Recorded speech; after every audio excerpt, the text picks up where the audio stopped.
Assalamualaikum warahmatullahi wabarakatuh. Subhanallah walhamdulillah wa la ilaha illallah wallahu akbar. La hawla wa la quwwata illa billahil aliyyil azim.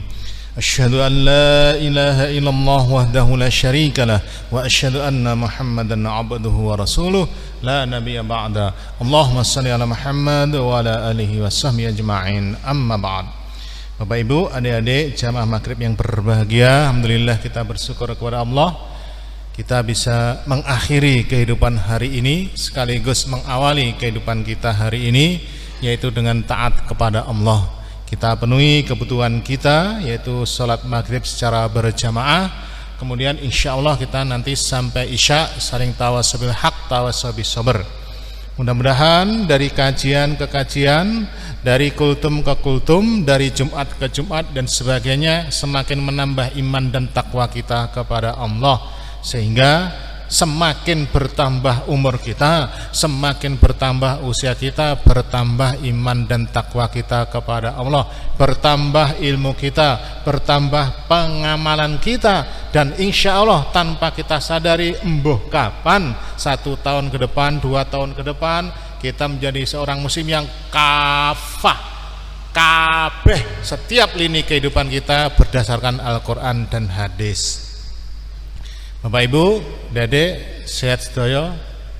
Sehat nggih. Mumet napa mboten? Merdeka. Alhamdulillah Pak Karim sehat, semangat saya. Nggih, lek mumet-mumet kabeh maklum, dimaklumi nggih. Nggih. Untuk maghrib kali ini tema kita saya ambilkan satu bab di dalam kitab Syu'abul Iman Imam Al-Baihaqi tentang amanah.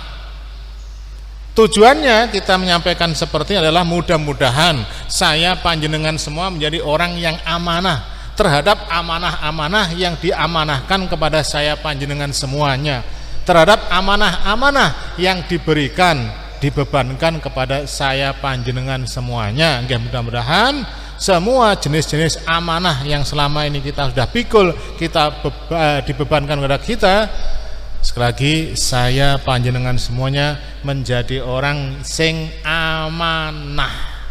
Nggih. Insyaallah nanti saya ambil poin-poinnya saja ben mudah dipahami, ben sistematis, tidak usah bulet. 1. Pengertian amanah.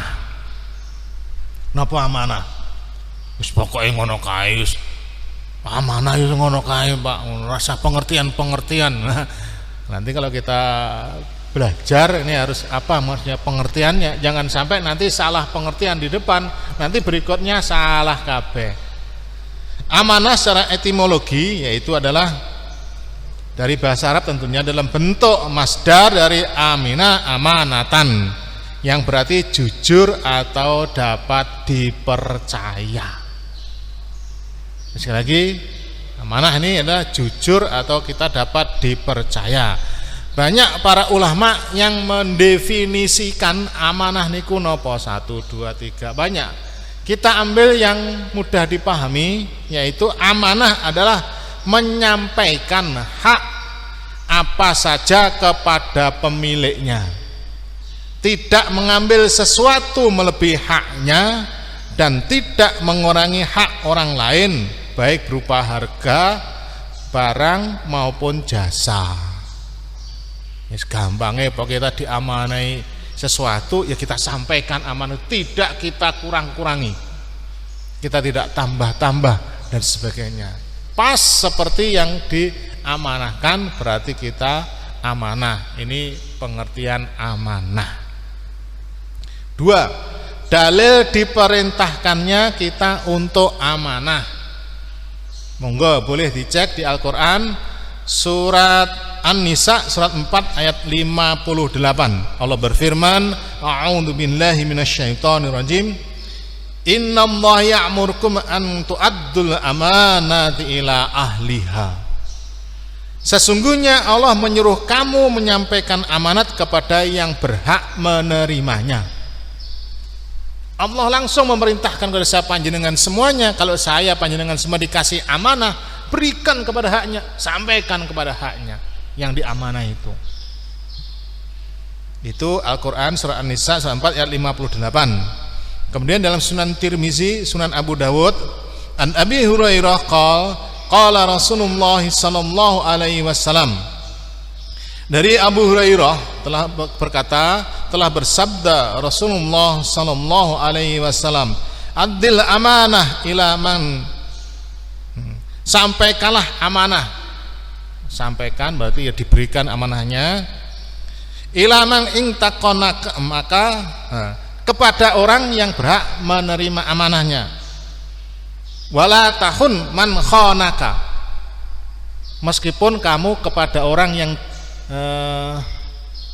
mengkhianati kamu, tetap sampaikan amanah. Artinya kalau kita diamanahi menyampaikan sesuatu kepada orang mungkin yang amanah, kita penak wis padha amanahnya penak sampaikan. Namun hadis ini menyatakan meskipun kepada orang yang kamu tuh dikhianati, kamu tuh diplekoto, lek kita diamanahi kesampaian tetap disampaikan. Lek kita kan boten siapa yang dengan kae pernah aku diplekoto, aku kaya amanah ning aku kok ora ganti. Lah kan enake begitu. Jangan, ndak boleh. Meskipun kita pernah dikhianati mungkin berkali-kali, tetap kalau sampaikan amanah, sampaikan amanah. Ojo tidak disampaikan. Tapi nggih abot, nggih ngaten iki nggih abot. Lho kita pernah diplekoto, kita pernah dikhianati kok kon menyampaikan amanah kepada orang tersebut. Rais saya kudu minimal ya siji-siji padha. Ha lek gitu. Ndak boleh. Tetap kita harus amanah. Berikutnya yang ketiga, jenis-jenis amanah. Niki amanah ada 3. Mari kita lihat bersama-sama. Kita lihat dulu ayatnya di dalam Al-Quran surat Al-Anfal surat 8 ayat 27. Allah berfirman, a'udzu billahi minasyaitonir rajim. Ya ayyuhalladzina amanu la takhunullaha war rasul wa takhunu amanatikum wa antum ta'lamun. Wahai orang-orang yang beriman, janganlah kamu mengkhianati Allah dan Rasul Muhammad SAW, dan juga janganlah kamu mengkhianati amanat-amanat yang dipercayakan kepadamu. Yang ketiga itu, sedang kamu mengetahui. Nah, surat Al-Anfal 8 ayat 27. Dari ayat ini ulama membagi bahwasanya amanah itu wonten telu, ada 3. Pertama, amanat yang datangnya dari Allah. Di antaranya amanah yang datang dari Allah niki adalah di Al-Qur'an surat Az-Zariyat surat 51 ayat 56. Allah berfirman, sangat masyhur sekali niki. A'udzu billahi minasyaitonir rajim. Wa ma khalaqtul jinna wal insa illa liya'budun. Dan aku Allah tidak menciptakan jin dan manusia melainkan supaya mereka mengabdi beribadah kepadaku. Jadi yang pertama amanah dari Allah napa? Kita diperintahkan Allah untuk beribadah kepada Allah, maksudnya melaksanakan semua perintah dan menjauhi larangan. Kuncinya itu, perintah laksanakan, larangan jauhi. Permasalahannya kita pun ngertos dereng apa perintah-perintah Allah, apa larangan-larangan Allah. Insya Allah lek sing ngaji, insya Allah pun paham, pun ngerti perintah-perintahnya itu. Banyak sekali dalil-dalil di Al-Quran, ada buku khusus tentang perintah dan larangan di dalam Al-Quran. Sudah saya pernah saya sampaikan itu, betuntas sebelum saya lupa saya. Semua jenis perintah di dalam Al-Quran, bla bla bla 1 2 3 berapa puluh. Kemudian larangan-larangan di dalam Al-Quran serangan-serangan begitu. Seandainya belum kita kumpulkan ya, kita satu, ini perintah amanah kita laksanakan. Nah, kalau kita mengkhianati, kita diperintahkan oleh Allah kok tidak melaksanakan perintah Allah, berarti khianat kita kepada Allah, dosa. Kita dilarang oleh Allah jangan begini, kita malah demen, dosa, berarti kita berkhianat kepada Allah. Ya ini berat nih. Dan nanti ya, kita akan bertanggung jawab di hadapan Allah. Kowe tak perintah nih sholat, kowe sholat apa ora? Mboten, wah blind kita. Kowe tak larang dari riba, oh malah demen. Nah, celaka nanti saya panjenengan semuanya. Lagi semua perintah Allah adalah amanah Allah kepada kita. Larangan Allah, amanah Allah kepada kita. Perintah harus kita laksanakan, larangan kita jauhi. Ya, mudah-mudahan ini kita semuanya pun tahu perintah-perintah dan larangan-larangannya. Berikutnya yang kedua, amanah dari Rasulullah Sallallahu Alaihi Wasallam. Ini dalilnya dalam Sahih Bukhari, Bukhari dan Sahih Muslim. An Anas qala, dari Anas berkata, qala Nabi sallallahu alaihi wasallam, bahwasanya telah bersabda Rasulullah sallallahu alaihi wasallam, la yu'minu ahaduhum, tidak beriman salah seorang di antara kalian, hatta akuna habbu ilaihi min walidihi, sehingga kamu, saya panjenengan semua itu mencintai, habbu ilaihi min walid, lebih mencintai aku daripada anaknya, walidihi wa walidihi wan nasi ajmain, orang daripada dicintai dari orang tuanya, anaknya, dan juga manusia seluruhnya. Abot niki nggih, bentuk amanah itu adalah kita mencintai Rasulullah dari segala-galanya, anak, bojo, harta benda, dan semuanya. Ini harus lebih kita cintai Rasulullah. Niki sampun apa dereng nih saja ya? Sampun nggih sebagian. Artinya sunnah-sunnahnya Rasul kita laksanakan.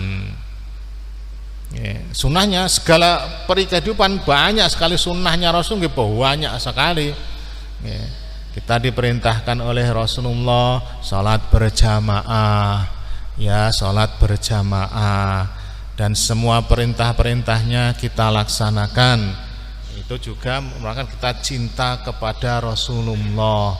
Bukan berarti cinta itu salah satu nggih banyak menyebut Rasulullah. Namun jangan nyebut tok. Nun sewu, kadang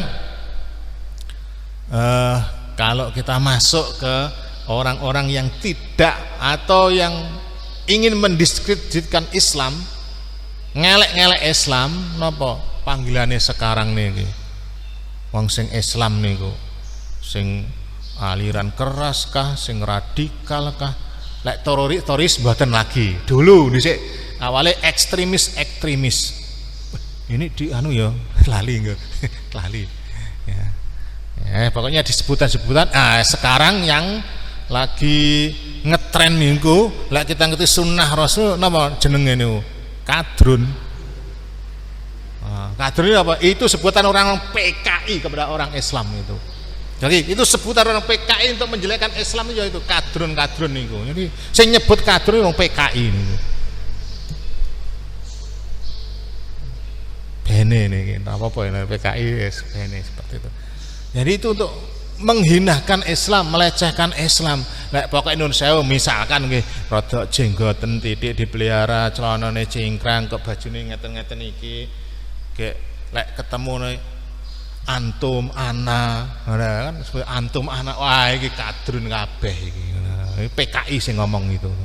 Ya lek kowe kadrun, wah wis PKI itu. Hati-hati ngono itu. Ya, jadi itu memang seperti itulah. Ya tidak usah saya perdalam lagi. Lek sing siji ki wani nyebut selek lainnya ora usah nanti. Lek mau diedit ora apa-apa niki, tapi ndak apa-apa. Ini sudah dimaklumi niku. Jadi jangan sampai jenengan takut disebut sing aneh-aneh. Jadi ketika jenengan mengikuti sunnah Rasul, termasuk ibu-ibu niku misalkan berjilbab yang rapi, yang gede, yang syar'i, syukur-syukur masker itu tetap nanti meskipun nanti sudah boleh tidak maskeran, maskernya diganti, bukan yang dari ngoten niku dibablas nih kene dawa sret ngono ya apik. Maksudnya bercadar itu lebih bagus. Lek mboten ya ora apa-apa, tapi mesti punya resiko nanti. Nah, lek kita konsekuen dengan sunnah wis to. Acarane wong sing ndak seneng Islam menyebutannya ki lek duru sing bau surga, sing nun sewu lek wanita WTS, wanita tahan sumuk. Mosok panas-panas gek jilbaban wanita tahan sumuk artinya padahal ya sumuk mungkin ya dan sebagainya. Itu sebutan itu wah luar biasa. Yang terakhir ini ya kadrun nih, seruat nih kok. Ya begitulah zamannya. Jadi amanah dari Rasul ini adalah cukup nanti. Ya kita laksanakan sunnah-sunnahnya Rasul. Yang ketiga, amanah dari manusia lainnya. Oh niki bentuknya kuwatah ge akeh. Pokoknya panjenengan diberi amanah dari orang lain, apa bentuknya nih Pak Akur tolong ini saya duit 1 juta berikan kepada Mas Khalifah wanek dhewe. Nah, misalnya begitu. Ya saya harus kasihkan 1 juta. Aja oleh tak entit 100 kan orang ngerti ndak boleh. Amanah 1 juta ya 1 juta. Termasuk nuwun sewu panjenengan nuwun sewu punya kedudukan jabatan neng kantor niku nggih amanah. Ini semuanya punya amanah niki. Amanah masing. Kalau kaitannya yang baru gawe kita laksanakan, kemarin kita diamanahi oleh saudara-saudara kita yang muslim untuk melaksanakan menyembelih hewan kurban dan menyampaikannya. Itu juga amanah. Kan saya promosikan nanti kita ada LPG dan sebagainya. Kalau tidak ya panitiane kabeh melu kena dosa. Ndak amanah. Nah, mudah-mudahan kita semuanya ini amanah dari orang lain. Berikutnya, larangan khianat terhadap amanah. Hukum asal larangan adalah haram.